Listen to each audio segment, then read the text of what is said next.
Omukolo gw'okulayiza abaawangula obwa kkansala ku lukiiko lwa Kcca awamu ne Loodimmeeya gutandise ku ssaawa 3 ez'enkya ya leero ng'abakubye ebirayiro batuuka awamu n'abawerekeddeko abatonotono era nga babaddewo okukuba embuutu mu kiseera nga bayingira ng'ennambika bweyakoleddwa olunaku lw'eggulo olw'okwerinda ekirwadde ki Ebola abayingidde munda beebo bokka ababadde ne kkaadi ez'obuyite era nga wano bangi balabiddwako nga bakonkomalidde ku wankaaki w'ekitebe kya Kcca. Ronald Nsubuga Balimwezo omuloodi w'ekibuga omuggya atuuse ku ssaawa 4:39 ng'abadde awerekeddwako mukyala we saako omwogezi w'ekibiina ki NUP George Ssennyonyi era abadde akulira oludda oluvuganya gavumenti mu paalamenti awamu n'omulabirizi Mike Kyazze n'abalala.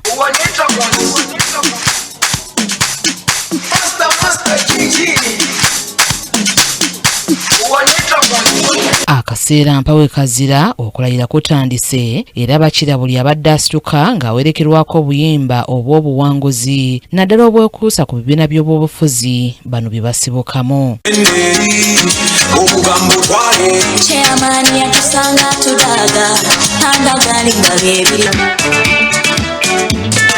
Amasomo buli wengala see sunshine endowooza bwe kibeera baby nga yowama tubonga nawe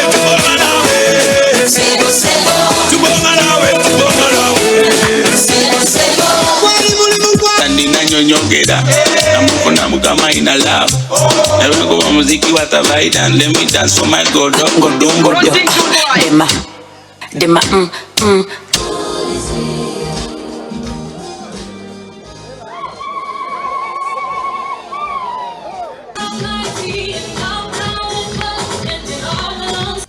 I,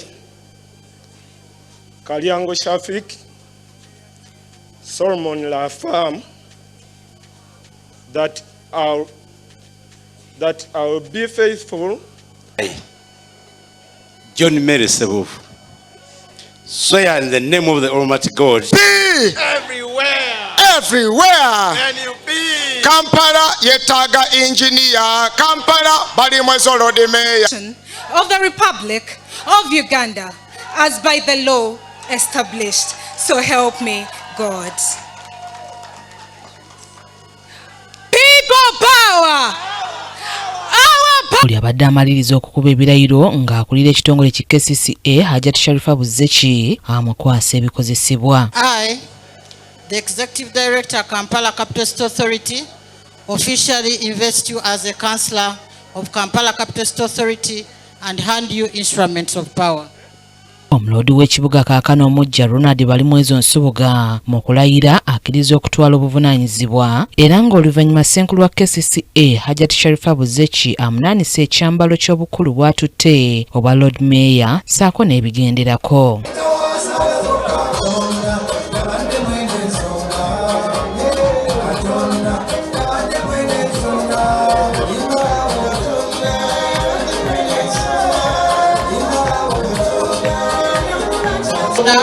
To decorate the Loodimmeeya,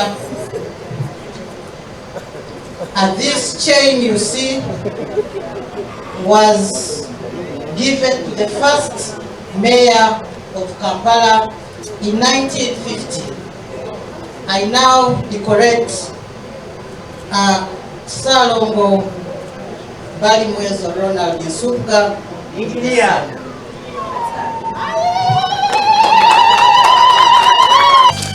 I, Balimwezo Ronald Nsubuga, swear in the name of the Almighty God that I shall faithfully exercise the function of the Loodimmeeya of Kampala Capital City Authority and shall uphold, preserve, protect and defend the Constitution and observe the laws of Uganda, and that I shall promote the welfare of the people of this city. So help me God. You as the Loodimmeeya of Kampala Capital City Authority. I also now hand over the instruments of power. Buzzeki era amukulembeddemu okumulambuza yafeesi mwagenda okukakkalabiza emirimu gye. Also hand to you the seal of the Loodimmeeya.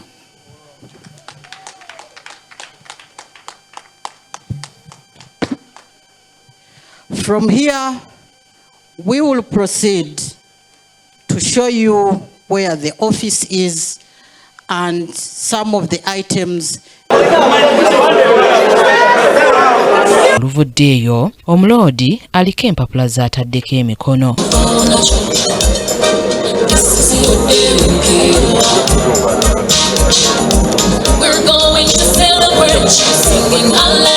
Ssaalongo Ronald Nsubuga Balimwezo asikidde Ssaalongo Erias Lukwago okuba Loodimmeeya, ekifo kyabaddemu emyaka 15 mirambirira. Kabagahe Mary Rose yakusakidde eggulire lino ku Kcca TV amalindirire.